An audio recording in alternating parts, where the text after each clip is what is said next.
नमस्ते। कभी सोचा है कि दुनिया की जो सबसे बड़ी सुपर पावर्स हैं वो असल में काम कैसे करती हैं? आज हम एक ऐसे जियोपॉलिटिकल एनालिसिस की गहराई में उतरेंगे जो कंट्रोल के इसी वेब को मतलब इस जाल को लेयर बाय लेयर हमारे सामने खोलेगा। सवाल यह है कि एक ऐसा देश जो ना तो जमीन के हिसाब से सबसे बड़ा है ना ही आबादी के हिसाब से, वो पूरी दुनिया पर इतना दबदबा, इतना कंट्रोल कैसे रखता है। तो ये जो एनालिसिस है ना, ये पावर की इन्हीं छिपी हुई परतों को खंगालता है। और शुरुआत होती है उन चीजों से जो बिल्कुल हमारी आंखों के सामने है। तो चलिए देखते हैं पहला सेक्शन, डॉलर और बंदूक। ये हैं आर्थिक और सैन्य प्रभुत्व के वो खुले राज। इस सोर्स के मुताबिक कंट्रोल की जो पहली और सबसे पावरफुल लेयर है वो सिर्फ दो पिलर्स पर खड़ी है। एक है डॉलर और दूसरी है बंदूकें, मतलब इकोनॉमिक और मिलिट्री डोमिनेंस। तो ये प्रॉफिट और पावर का पूरा एक साइकिल है। देखिए कैसे काम करता है। सबसे पहले कहीं कोई लड़ाई, कोई संघर्ष शुरू होता है, फिर अमेरिका दोनों तरफ हथियार बेचता है। अब जब जंग से देश तबाह हो जाता है तो वो देश दोबारा खड़ा होने के लिए अमेरिका के कंट्रोल वाले वर्ल्ड बैंक से कर्ज लेता है। और मजे की बात यह है कि उस देश को वो लोन अमेरिकी सामान और सर्विसेज पर ही खर्च करना पड़ता है। मतलब एक ऐसा सिस्टम बना दिया गया है जो लड़ाई से ही प्रॉफिट कमाता है और पूरी दुनिया की डिपेंडेंसी बढ़ाता है। इस इकोनॉमिक और मिलिट्री पावर को एक और चीज से सपोर्ट मिलता है और वो है इसकी ज्योग्राफी। यूरोप या एशिया के देशों की तरह नहीं, अमेरिका की जो लोकेशन है ना, वो इसे कमाल का फायदा देती है। कोई बॉर्डर का झगड़ा नहीं, इसीलिए वो बिना किसी डर के कि उस पर कोई पलट कर हमला कर देगा, पूरी दुनिया में अपनी ताकत दिखाता फिरता है। $40 ट्रिलियन, ये है अमेरिका का नेशनल डेट, मतलब राष्ट्रीय कर्ज, जैसा कि इस सोर्स में बताया गया है। अब इतना बड़ा कर्ज चुकाने के लिए कुछ तो अलग करना ही पड़ेगा। और ये एनालिसिस एक बहुत ही कंट्रोवर्शियल प्लान का दावा करता है। वो ये कि अमेरिका अपने लेनदारों को, मतलब जिनसे कर्ज लिया है, उन्हें चुकाने के लिए क्रिप्टो करेंसी का इस्तेमाल करने की तैयारी कर रहा है। तो ये तो थी खुली ताकत। अब चलते हैं पर्दे के पीछे, सीक्रेट ऑपरेशंस की दुनिया में। CIA की प्लेबुक, मतलब पर्दे के पीछे से प्रभाव कैसे बनाया जाता है। सोर्सेस के मुताबिक दूसरे देशों में सरकार बदलने के लिए, यानी रिजीम चेंज के लिए, एक खास प्लेबुक यूज की जाती है। सरकार गिराने के ये कथित 5 कदम देखिए।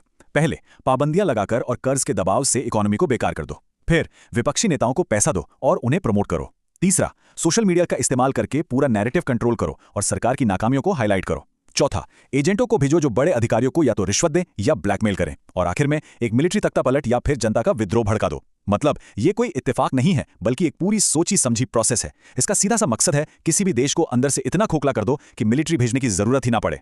और ये सब करने के लिए इनके औजार क्या हैं?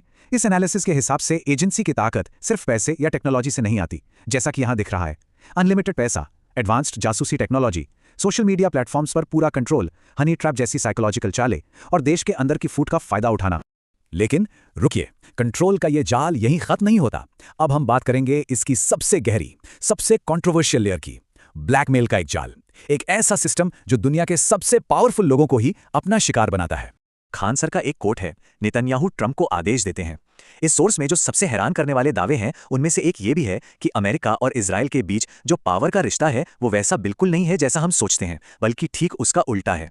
और यहां बात आती है एप्स्टीन फाइल की। सोर्स के मुताबिक ये कोई मामूली क्रिमिनल केस नहीं था, बल्कि एक इंटेलिजेंस ऑपरेशन था। इसका डिजाइन ही इसलिए किया गया था ताकि पार्टियों के बहाने दुनिया के बड़े बड़े पावरफुल लोगों की आपत्तिजनक तस्वीरें और वीडियोस इकट्ठी की जा सकें और फिर उन्हें ब्लैकमेल के जाल में फंसाकर एक खास एजेंडा फॉलो करने पर मजबूर किया जा सके। तो अमेरिका इजराइल के रिश्ते को लेकर दो तरह की बातें। एक, जो हमें लगता है कि अमेरिका सुपर पावर है, वो इजराइल को पैसा और मिलिट्री सपोर्ट देता है, और दूसरी तरफ है खान सर का दावा कि असल में इजराइल अमेरिकी प्रेसिडेंट को कंट्रोल करता है। इजराइल सपोर्टर लॉबीज अमेरिकी इलेक्शन में पैसा लगाती हैं और इजरायली इंटरेस्ट अमेरिका के बड़े बड़े बैंकों, टेक्नोलॉजी यानी सिलिकॉन वैली और मीडिया को कंट्रोल करते हैं।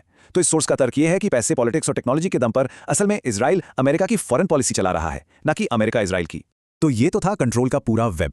लेकिन इस कॉम्प्लेक्स जाल के बावजूद ये एनालिसिस बताता है कि अब इस सिस्टम के सामने अब तक का सबसे बड़ा चैलेंज खड़ा हुआ है, सिस्टम में दरारें, यानी नए पावर ब्लॉक्स का उदय।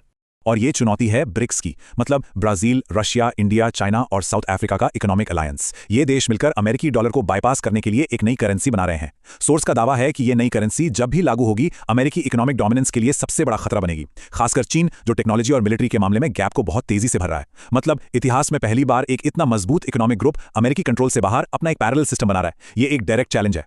और एनालिसिस का नतीजा क्या निकलता है? वो ये कि अमेरिका की मैन्युफैक्चरिंग को एक्सपोर्ट करने की जो लॉन्ग टर्म स्ट्रेटेजी थी, उसी ने उसका सबसे बड़ा कॉम्पिटिटर खड़ा कर दिया, चीन।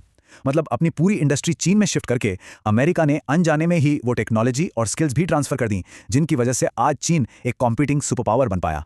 तो सवाल ये उठता है कि इस बदलती हुई दुनिया में जहां पावर शिफ्ट हो रही है, कल के नियम कौन लिखेगा? जैसे जैसे पुराने स्ट्रक्चर्स को चैलेंज किया जा रहा है और नए अलायंसेस बन रहे हैं, इस एनालिसिस में बताया गया ग्लोबल ऑर्डर एक अनिश्चित भविष्य की ओर बढ़ रहा है। और ये सवाल, इसका जवाब अभी किसी के पास नहीं है।